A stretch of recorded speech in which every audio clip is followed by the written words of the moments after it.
Cities and towns have sewerage systems in place to carry the wastewater from our homes, hotels, factories, and other establishments to a sewerage treatment plant where the wastewater is treated.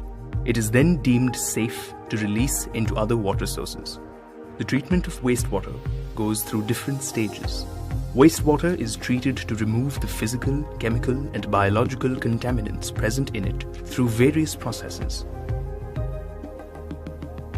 The pre-treatment process involves the sewage being sent through grids or vertical bars that can remove large solid substances like metal cans, paper, and plastic materials. In primary treatment process, the sewage flows through the grit chamber very slowly, so that the sand, pebbles, and soil settle down at the bottom. The sewage flows into the settling tank or sedimentation tank, where the solid wastes like feces are allowed to settle down. Wastes such as soaps, oils, and grease rise to the top of the wastewater. The waste material that settles down at the bottom is called the sludge, and the floatable material is called the scum.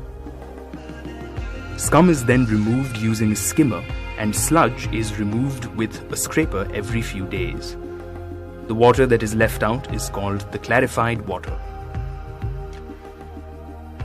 In the secondary treatment process, biological or organic wastes are removed.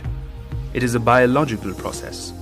This is done by transferring the clarified water into an aeration tank, where air blowers bubble air, which helps the aerobic bacteria to grow and feed on the organic contaminants such as food waste, feces, and other organisms. The mixture then flows from the aeration tank into the clarifier, where activated sludge settles out by gravity. The activated sludge so produced, along with the sludge produced in the primary process, is transferred to the digester, where it is decomposed by anaerobic bacteria. Biogas is produced in this process, which can be used as fuel or can be used to produce electricity. The activated sludge is then left in the sand drying beds. Some quantity of water in the activated sludge evaporates, and the remaining quantity drains through the sand beds. This leaves behind the remaining dried sludge, which can be used for making fertilizers or compost.